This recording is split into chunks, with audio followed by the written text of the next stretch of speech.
Bismillahirrahmanirrahim. Assalamualaikum warahmatullahi wabarakatuh. Assalatu wassalamu ala asrofil anbiya wal mursalin wa ala alihi washabihi ajmain amma ba'du. Pertama-tama saya ucapkan alhamdulillahirabbil alamin, rasa syukur kami kepada Allah Subhanahu wa taala yang dimana pada saat ini kami masih dalam keadaan sehat walafiat. Dan saya juga berterima kasih sekali kepada Nurul Imam Islamic School yang mana selaku penyelenggara acara parenting yang selalu dilaksanakan tiap tahunnya. Yang tentunya saya juga berterima kasih kepada para pendiri dan pelaksana Yayasan Alam Indah dan Sekolah SDIT Nurul Imam Islamic School ya. Selanjutnya kepada istri dan anak-anak saya yang telah mendampingi saya dan memberikan kebahagiaan bagi keluarga saya. Selanjutnya perkenalkan dulu, nama saya Guntur Hendra Prasetya sebagai wali murid dari Ananda Geovan Arsad Prasetya dari kelas 2 Sunan Ampel. Di sini saya akan membuat sedikit rangkuman tentang materi penjabaran parenting dari pembicara kita yang sudah dilaksanakan kemarin di Aula Bintang Maruli, yaitu Ibu Febrianti Almera dari Bandung ya, dan yang kedua yaitu Bapak Ulum As-Saif selaku suaminya. Saya mengucapkan terima kasih sekali dengan kehadirannya dan acaranya yang sangat sukses, dihadiri oleh banyak orang tua wali murid ya, dengan subtema yaitu dengan pengasuhan anak berbasis fitrah atau aku tempat ternyaman anak-anakku. Saya juga menyadari sekali bahwa subtema untuk parenting anak ini sangat penting untuk dipelajari dan diikuti oleh wali murid, karena untuk menambah juga ilmu dan cara mendidik anak dengan baik itu seperti apa. Seperti yang tema yang tadi diajarkan yaitu pengasuhan anak berbasis fitrah, untuk spesifikasinya untuk mendidik anak laki-laki dan anak perempuannya. Seperti yang disampaikan tadi oleh Ibu Almera, bahwasanya fakta yang sesungguhnya terjadi yaitu mayoritas kita sebagai orang tua wali murid itu tidak dipersiapkan menjadi orang tua atau ortu ya. Selama ini pembelajaran yang selama ini kita dapat itu hanya pendidikan formal, yang mana pendidikan formal ini kita persiapkan bertahun-tahun di dunia persekolahan itu untuk mahir di dunia profesional sejak PAUD, TK, SD, SMP, SMA, perguruan tinggi dan seterusnya, untuk tujuan pekerjaan tentunya. Nah, di sini pembelajaran yang selama kita pelajari untuk menjadi orang tua atau menjadi keluarga itu kita pelajari secara mandiri atau otodidak. Kita sebenarnya tidak benar-benar mempersiapkan satu bidang yang sudah pasti kita masuk ke dalamnya, yaitu bidang rumah tangga tadi yang dijelaskan oleh Bu Armina, yaitu keluarga yang malahan kita sendiri tidak mempersiapkannya. Dan ada satu statement yang diucapkan oleh beliau, Ibu Almera itu, yaitu kata-katanya yaitu mendidik anak, mengasuh anak pasti repot dan kerepotannya nggak bisa dihilangkan. Kerepotan mendidik anak hanya bisa dipindahkan. Kalau kita nggak mau repot di awal, maka kita akan repot di akhir. Nah, kebaliknya juga seperti kalau kita nggak mau repot di akhir, maka ayo kita mari bareng-bareng bersama repot di awal. Inilah yang mewakili pengasuhan anak-anak kita. Jadi masa anak dalam Islam itu dikatakan bahwa usianya 0 sampai 15 tahun atau pada akil baliknya. Menurut hadis Kitabullah, ketika terjadi penyimpangan kepada anak sebelum anaknya akil balik, yang tertuduh utama itu adalah orang tuanya, terutama ayahnya. Saya juga mempelajari itu. Seperti dalam ayat Ibrahim 24-25, konsep mendidik anak itu seperti sebuah pohon, dijelaskan di sana. Saya tidak menjabarkan panjang lebar, cuman tugas kita sebagai ortu itu adalah apa sih sebenarnya di dalam tema yang dijelaskan oleh Bu Almira ini adalah kita itu menghantarkan anak tumbuh apa adanya. Pada dasarnya setiap anak lahir dalam keadaan fitrah ya. Jadi tugas orang tua itu menjaga fitrahnya sampai anak itu tumbuh dewasa. Bukan untuk mengubah fitrahnya, tapi menghantarkan fitrahnya. Yang keduanya, kita harus sabar dalam proses panjang dan bertahap ini selama 15 tahun, dari anak itu kecil lahir sampai akil balik nanti kita lepaskan. Memang kita sebagai orang tua itu dituntut untuk sabar dalam pengasuhan anak yang bisa dibilang tak semudah itu. Namun setelah tugas kita sebagai orang tua untuk menghantarkan fitrahnya tadi akan berubah baik di kemudian hari dan mendapatkan pahala dari Allah Subhanahu wa taala. Pendidikan anak dibagi menjadi pendidikan kasih sayang dan pendidikan tega yang dijelaskan oleh Bu Aminah tadi. Jadi kalau nggak semuanya disamaratakan. Jadi untuk usia 1 sampai 7 tahun kita bisa memberikan pendidikan penuh kasih sayang, pemenuhan hak, kepedulian kehadirannya, ya.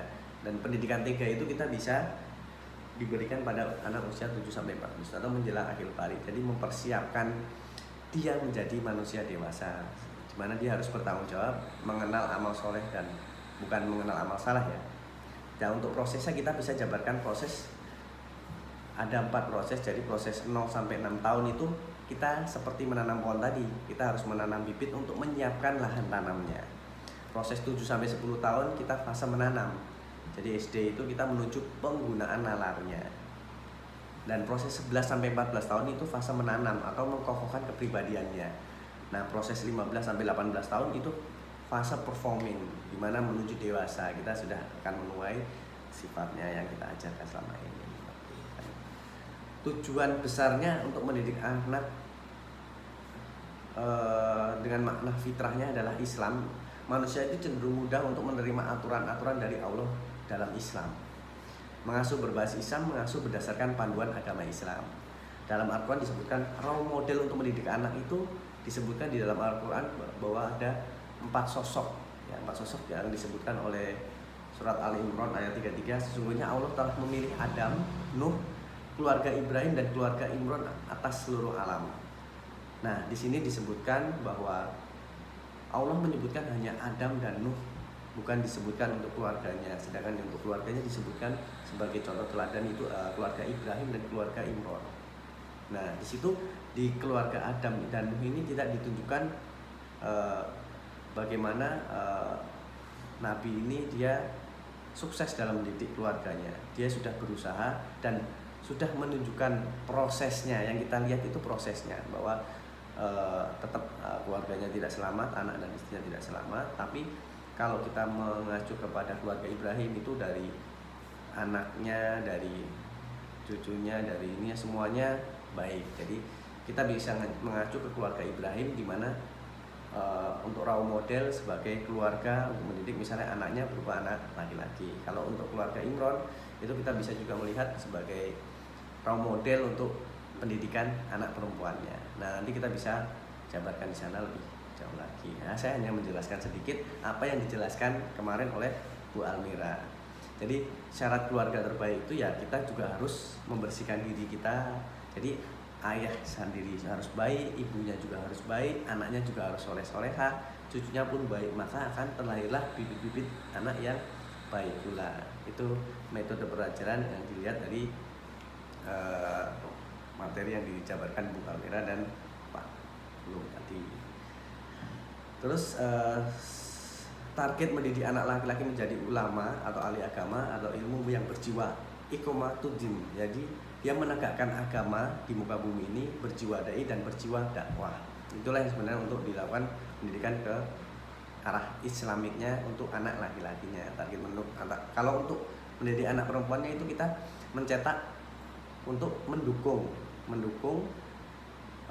perjuangan kenabian. Jadi mendukung perjuangan laki-laki yang menjadi ulama tadi. Jadi memang sosok perempuan itu memang mendukung para suami atau mendukung seorang laki-laki untuk menjunjung tinggi mengurus agamanya, ahli ilmu, berjiwa dai dan berdakwah tadi. Ya, sudah dijelaskan juga. Kalau untuk role model pendidikan perempuan yang dijelaskan Bu Almira itu ada 4 ya. Yang pertama adalah Maryam binti Imran di surat Al-Imran, ada Fatimah binti Rasulullah, ada Khadijah binti Khuwailid dan Aisyah. Tujuannya adalah menjadikan perempuan itu perempuan yang suci. Suci itu bukan berarti perawan itu bukan berarti suci. Jadi anak untuk 0 sampai 2 tahun dibutuhkan limpahan kasih sayang dari seorang ibu. Dan kalau usianya anak perempuan ini sudah 3 sampai 7 tahun, itu dimohon dikuatkan hubungan batin, hubungan relation, hubungan antara perempuan dengan ayahnya. Karena dia akan memberikan kekuatan, memberikan istilahnya knowledge kepada perempuan itu supaya dia tahu rasa malu dan tidak dipermalukan ya jadi kita bisa memperlakukan di saat yang tepat seperti yang dijelaskan Pak ya. Pahamkan untuk menjaga kehormatannya supaya tadi kita tujuannya adalah menjadikan perempuan yang suci. Kuatkan fase ego penguasaan tubuhnya dia juga. Dan pada saat 7 sampai 10 tahun itu dididik supaya dia bisa puasa, sholat, berhijab dengan pemahaman kesadarannya sendiri, jatuh cinta dengan atmosfer keagamaan yang ada di sekitarnya, keimanan ayah dan ibunya. Itu adalah contoh utama dari pendidikan anak berbasis fitrah tadi. Oke, paling tidak banyak yang akan saya jabarkan tadi. Sedikit juga saya akan kutip lagi dari Ustadz Ulum As-Saib. Jadi dari penjabaran dari Ustadz Ulum As-Saib itu tadi dijelaskan dulu sebelum masuk ke materinya bahwa menurut psikolog ibu itu rata-rata berbicara 20.000 kata per hari, bapak 7.000 kata per hari. Jadi memang banyak interaktifnya ke ibu. Nah, untuk di Pak Ulum ini, Ustadz Ulum ini mini workshop, dia akan melakukan suatu tindakan real untuk mendidik anak, yaitu kita mencoba mencari tahu dulu, membersihkan diri dulu, dan kita mulai dengan tadi yang dinamakan bersih diri, tazkiyatun nafs, bersih diri, mulailah dengan misi keluarga. Nah, misi keluarga inilah nanti yang akan dituju oleh, jadi misi keluarga ini adalah dibentuk oleh suami dan didukung oleh istri untuk memuluskan jalan pendidikan anak berbasis fitrah tadi. Ada 16 pertanyaan yang harus kita jawab, itu akan menjawab semuanya. Jadi kita yang pertama tuh harus merenungkan dulu seperti Nabi. Kita ajarannya mengacu kepada ajaran Nabi. Dulu waktu dia menerima wahyu dari Allah Subhanahu wa taala, dia juga merenung dulu. Terus dia ada tahap merenung, ada tahap peka mengenai tanda-tanda di sekitar kita. Jadi terus ada selanjutnya adalah tahapan penggalian misi keluarga. Nanti kita ada beberapa pertanyaan yang harus diajukan gitu kan, untuk menggali potensi-potensi mengapa kita harus seperti ini, mengapa kita harus seperti ini. Jadi ya mungkin hanya itu saja yang sempat saya sampaikan. Seperti yang dijelaskan oleh hadis Baihaqi, sesungguhnya aku diutus untuk menyempurnakan kemuliaan Rasul. Jadi misinya kita itu tidak sebesar misinya Rasul. Jadi kita misinya adalah misi untuk misi keluarga, misinya kecil, kita hanya untuk ketika keluarga kita misinya tercapai, maka itu sudah mewakili misi dari Rasulullah SAW. Ya. Mungkin demikian saja penyampaian rangkuman sedikit materi dari penjabarannya Bu Almira dan Pak Ulum yang dilakukan di parenting kemarin. Mohon maaf apabila ada salah-salah penyampaian dari saya. Kesempurnaan hanya milik Allah Subhanahu wa taala dan kekurangan hanya milik kami semata sebagai manusia dan hamba-Nya Allah. Terima kasih atas masukan, saran, dan kami tutup dengan ucapan alhamdulillahirabbil alamin. Wassalamualaikum warahmatullahi wabarakatuh.